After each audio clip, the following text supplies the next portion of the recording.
Comme à l'accoutumée, on va faire un tour des nouvelles sanctions qu'il y a envers la Russie. Quelques petites grosses news avant de démarrer. Poutine a demandé une liste des pays qui font des sanctions envers la Russie. J'imagine que ça risque de faire pampan cucu. Booba qui envoie chier son équipementier Puma parce qu'il est pro-ukrainien et Booba dit non, t'as pas à être pro-ukrainien, je m'en vais. Du coup, j'en déduis que Booba est pro-russe. On va faire un tour autour de tout ça aussi. Et plein d'autres bricoles assez hallucinantes. Les montagnes russes. Cancel des fêtes foraines. Et d'autres choses.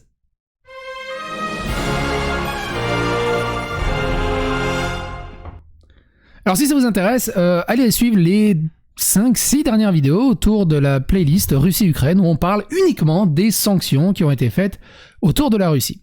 Parce que c'est du jamais vu dans l'histoire médiatique. Un truc un poil plus détendu du slip, l'ambassade de Russie en Afrique du Sud dit « Chers abonnés, nous avons reçu un grand nombre de lettres de solidarité de la part de Sud-Africains, individuels et associatifs. Nous apprécions votre soutien et sommes heureux que vous ayez décidé de nous soutenir aujourd'hui, alors que la Russie, comme il y a 80 ans, combat le nazisme en Ukraine. » Et là, l'ambassade d'Allemagne en Afrique du Sud répond, et c'est des comptes officiels, on n'est pas à Groland. Désolé, mais nous ne pouvons pas rester silencieux sur celui-ci. C'est juste beaucoup trop cynique. Ce qui se passe en Russie, le massacre des Ukrainiens, des enfants, des femmes et des hommes innocents pour son propre profit, ce n'est certainement pas combattre le nazisme. Honte à tous ceux qui tombent dans le panneau. Malheureusement, nous sommes un peu experts du nazisme. C'est ouf. Et je vous invite à regarder les réponses et les retweets, ils sont assez rigolos. La terrible bourde de Visa Mastercard. La compagnie Visa Mastercard ont pris samedi 5 mars une décision a priori de bon sens, parfaitement en adéquation avec l'esprit des sanctions occidentales, bloquer l'utilisation à l'étranger de toutes leurs cartes émises sur un compte dans une banque russe, mais elles n'ont pas bien mesuré les conséquences de cette décision.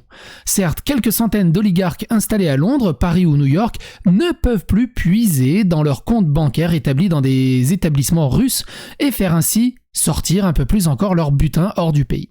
Mais cette mesure affecte aussi des dizaines de milliers d'opposants, de journalistes, d'activistes qui ces derniers mois, et particulièrement ces derniers jours, ont fui la Russie pour l'Europe, la Géorgie ou les États-Unis, ou qu'ils se soient réfugiés. Les voici du jour au lendemain, dépourvus de toute ressource. Depuis qu'ils ont appris la nouvelle, ils sont en état de choc, incapables d'imaginer leur avenir. Sans le vouloir, Visa et Mastercard ont donc pris une mesure qui enchante le clan Poutine, puisque ceux qui vont en souffrir le plus sont des femmes et des hommes qui ont choisi de combattre son régime de l'étranger. Ces deux compagnies devraient revenir sur leur décision totalement contre-productive. J'ai vu quelques commentaires qui ont dit « ils sont cons aussi, ils ont qu'à changer de banque ». Déjà qu'en France, c'est compliqué de changer d'une banque à l'autre, alors t'imagines d'une banque d'un pays à l'autre, et en plus dans des concepts géopolitiques comme ça. C'est pas pareil. TikTok interdit temporairement la création de nouvelles vidéos en Russie en réponse à la loi russe sur les fake news. Il suspend les nouveaux téléchargements des vidéos et de diffusion en direct sur son application en Russie, citant la loi sur les fausses nouvelles, récemment adoptée par les pays comme raison du changement. À la lumière des nouvelles lois russes sur les fausses nouvelles, nous n'avons d'autre choix que de suspendre la diffusion en direct et les nouveaux contenus de notre vidéo, pendant que nous examinons les implications de cette loi en matière de sécurité, écrit TikTok sur Twitter. Notre service de messagerie intégré à l'application ne sera pas effacé. Le président russe Vladimir Poutine a approuvé la loi sur les fausses nouvelles la semaine dernière. Il punit les personnes d'amende ou jusqu'à 15 ans de prison pour avoir diffusé des fausses informations sur l'armée russe ou pour avoir publiquement appelé à des sanctions contre la Russie. L'équipe russe d'e-sport Virtus Pro déclare la suspension de l'ESL comme une culture de l'annulation. Nous avons appris que l'équipe russe d'e-sport Virtus Pro affirme que la suspension de l'ESL est une culture de l'annulation car de plus en plus d'entreprises de technologie et de jeux coupent la Russie et les parties ayant des liens avec la Russie. Auparavant, Virtus Pro et Gambit étaient les deux seules équipes d'e-sport à avoir été suspendues à la suite de l'audit par l'ESL des différentes équipes sous l'égide Virtus.pro n'est naturellement pas satisfait de la suspension. Il n'y a aucune raison rationnelle de nous suspendre de jouer dans des tournois, à part les préjugés et la pression de l'extérieur, a déclaré l'équipe dans un nouveau communiqué. C'est arrivé à Dubaï avec un événement WePlay et ça continue. L'événement Dubaï WePlay suspensionné, qui n'est pas associé à l'ESL, a apparemment tracé la même ligne que l'ESL, et a obligé Virtus.pro à concourir sans leurs étiquettes, leur maillot et leur affiliation à un club ou à un pays en particulier. Virtus.pro a refusé et a ensuite été disqualifié. Lorsque l'ESL a suspendu les deux équipes, ils ont indiqué à l'époque qu'ils suspendraient toute personne ou organisation sous le coup de sanctions présumées ou confirmées de l'Union européenne liées au conflit ukrainien, suggérant que les deux équipes sont directement affiliées au gouvernement russe. Suite à la suspension de l'ESL et maintenant à la disqualification de WePlay, Virtus.pro a déclaré que la suspension et la situation dans leur ensemble sont un excellent exemple de la culture de l'annulation, la cancel culture. Mais a déclaré qu'ils n'interdiraient pas à leurs joueurs de concourir dans les couleurs autres que Virtus s'ils le souhaitent. Ils passent beaucoup de temps à devenir des joueurs professionnels et contrairement à certains opérateurs du tournoi, nous ne sommes pas prêts à invalider les efforts de quelqu'un d'autre, a déclaré Virtus.pro. Nos joueurs seront toujours des Bears, les ours. S'ils décident de jouer au tournoi, nous soutiendrons leur décision. Virtus.pro est un acteur majeur de la scène mondiale de l'e-sport puisqu'il a remporté un record de 5 Dota 2 Majors, ainsi que l'EMS One Katowice de 2014, le CSGO Major. Alors que Virtus.pro dit que la suspension de l'ESL est une annulation de la culture, comparativement à d'autres e-sports russes, la team Spirit portait des maillots Peace sans marque lors de leur premier match éliminatoire afin d'appeler à une fin pacifique de la guerre. Les principales FAI américains à la Russie interrompent ses services dans ce pays, invoquant une invasion non provoquée de l'Ukraine. Donc c'est une invasion non provoquée. Et moi j'ai envie de me dire, mais c'est quoi une invasion provoquée du coup ? Si c'est quand c'est les États-Unis qui y vont, ça marche comment ? Cogent Communication, un fournisseur américain d'accès à Internet qui achemine des données sur des connexions intercontinentales, a coupé les liens avec ses clients russes en raison de l'invasion de l'Ukraine, comme l'a rapporté le Washington Post. La société américaine est l'un des plus grands fournisseurs de dorsal du backbone Internet au monde et dessert des clients dans 50 pays, dans un certain nombre d'entreprises russes très en vue. Malgré les récentes demandes de l'Ukraine de déconnecter la Russie de l'Internet mondial, la Russie reste en ligne. Toutefois, à partir de 17h GMT aujourd'hui, Greenwich, Meridian Time, je crois, c'est ça ? Aujourd'hui, la Russie est connectée au monde par l'intermédiaire d'un opérateur de télécommunications international en moins. À la lumière de l'invasion injustifiée et non provoquée de l'Ukraine, Cogent c'est même pas du Google Trad. Cogent a mis fin à ses services le 4 mars 2022 à partir de 17h GMT. Les sanctions économiques mises en place à la suite de l'invasion et la situation sécuritaire de plus en plus incertaine rendent impossible pour Cogent de continuer à fournir des services. Tous les ports et l'espace d'adresse IP fournis par Cogent seraient récupérés à la date de résiliation. Pour tous les clients en colocation, votre équipement sera éteint et conservé dans les racks pour que vous puissiez les récupérer. S'il n'est pas récupéré dans les 30 jours, l'équipement sera retiré du rack et stocké.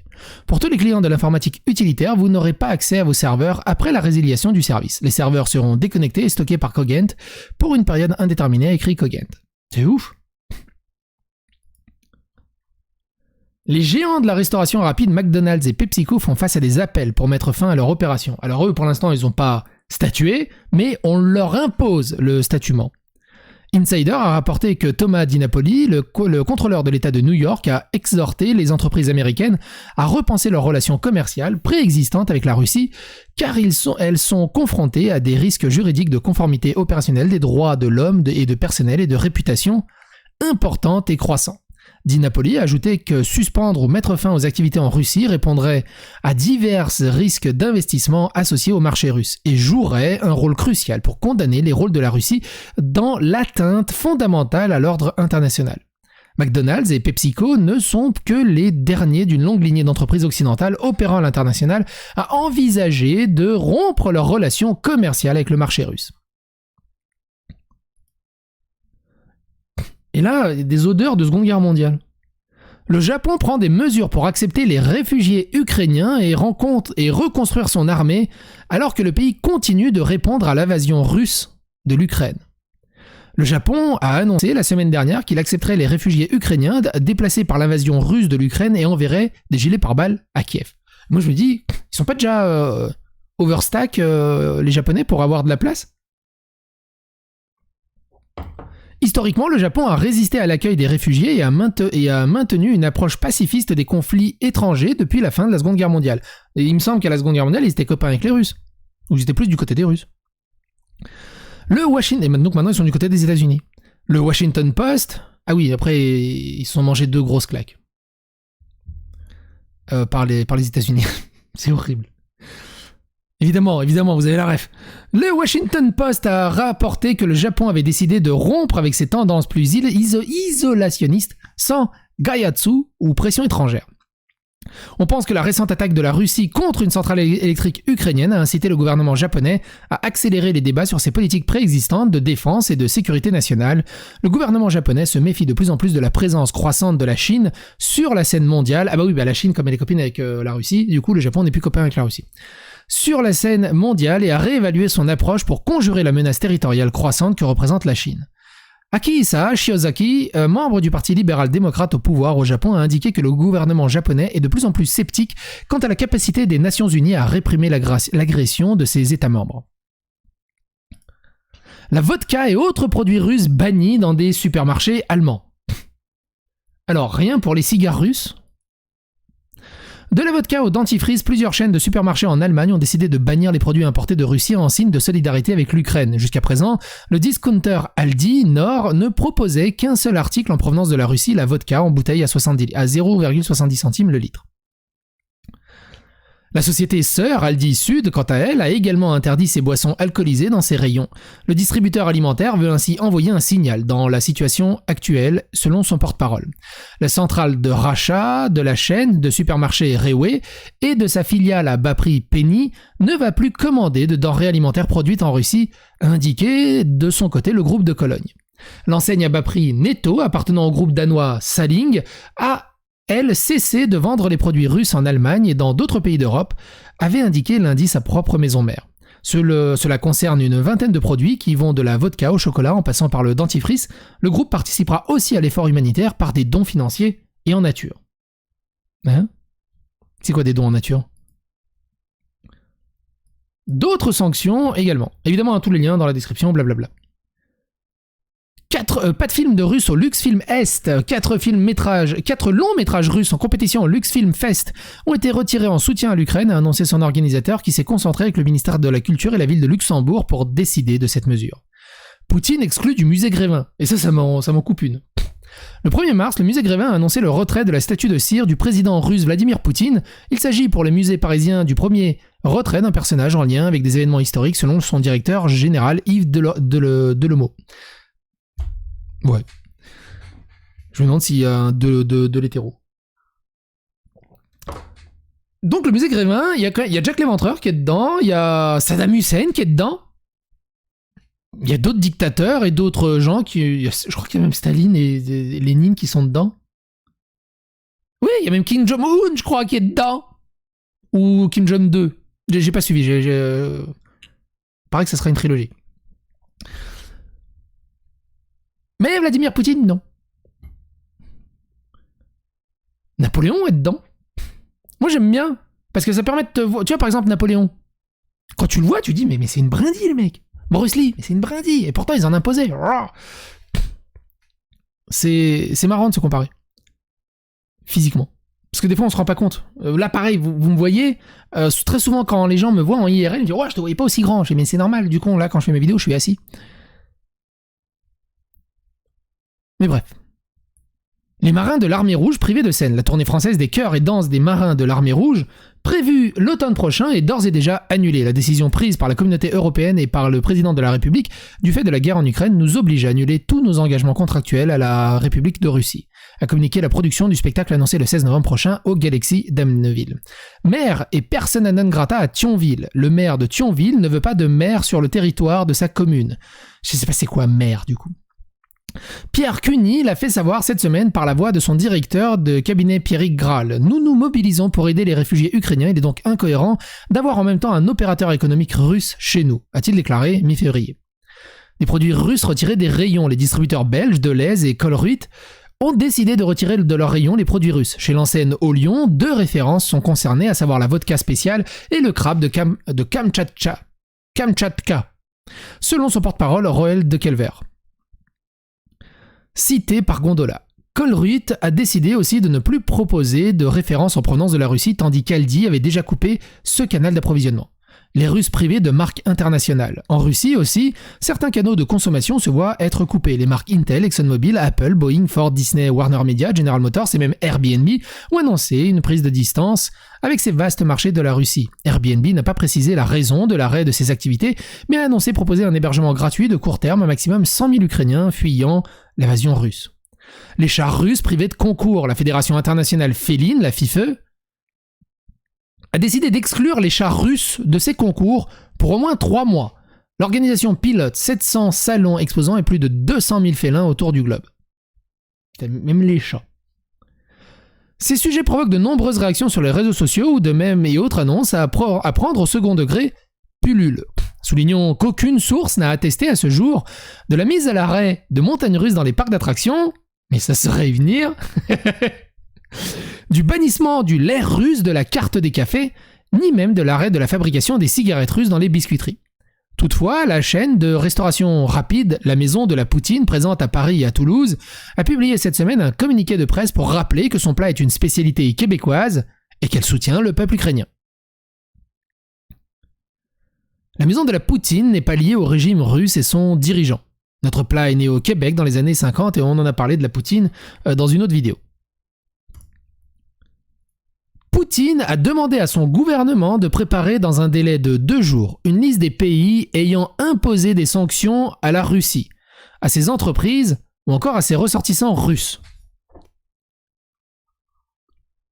Franchement, ils iraient plus vite à faire une liste de ceux qui n'ont pas sanctionné. Franchement, je vois trop... Tu sais, les mecs sont en face de lui comme ça, ils lui donnent la liste.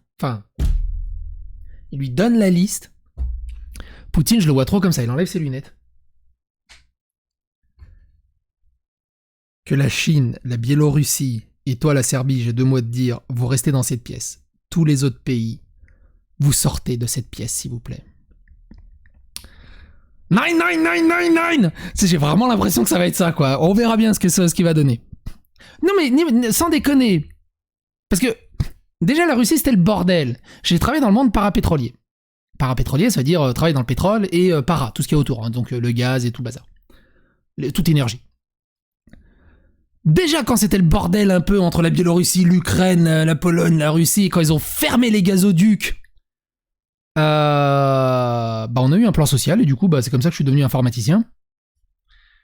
Et qu'est-ce que c'est que ça? Alors attends, j'ai un petit bug. Voilà, j'ai un petit bug. Ah oui, j'ai un gros bug même. Qu'est-ce que c'est que ce bordel? Oh, ça m'a niqué mon... Il y a eu une mise à jour et ça a niqué mon compresseur micro. C'est pas grave, je le referai plus tard. Non, je vais le faire tout de suite. Voilà. Oh, mais je sais plus comment il était aussi. Oh là là. Ma voix, elle risque d'être un peu bizarre parce que je suis en train de bouger le truc en temps réel. Je crois que c'était à peu près comme ça. Je pense qu'on est à peu près comme ça. Waouh, on verra. Peut-être baisser un peu là. Oh, quelle connerie ce truc. Heureusement que ça l'a sauvegardé, hein. Trop du cul. Ah, voilà. J'étais comme ça. Bref, désolé. Et du coup, ça fait 18 minutes que je parle avec la mauvaise compression de micro. C'est pas grave. J'en étais où? Ils ont fermé les gazoducs, c'était un bordel, il y a eu le gaz de schiste aux États-Unis, il y a eu le bordel en Birmanie, je me suis retrouvé en plan social. Enfin, pardon, en plan de sauvegarde de l'emploi. Bon, après, je suis devenu informaticien du coup. Mais est-ce que l'Europe est prête si la Russie ferme toutes ses exportations? Que ce soit énergétique ou alimentaire?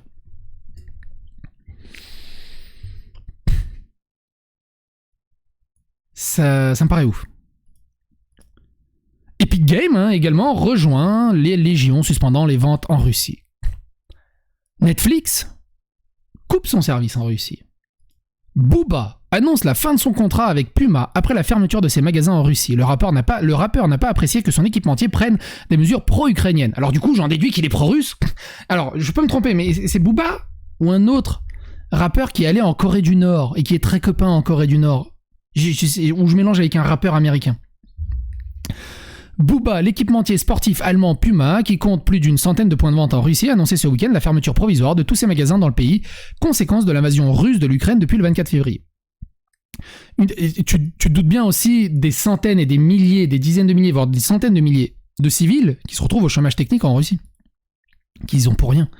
Une décision pro-ukrainienne, pas du goût de Booba, le rappeur devenu l'égérie de la marque en novembre 2020 en tant qu'ambassadeur de la basket Puma, Suède, a aussitôt annoncé la fin de sa collaboration avec l'équipementier. D'ailleurs, c'est rare que ça marche dans ce sens. Hein. D'habitude, c'est les gens, c'est la marque qui quitte les gens et pas les gens qui quittent la marque.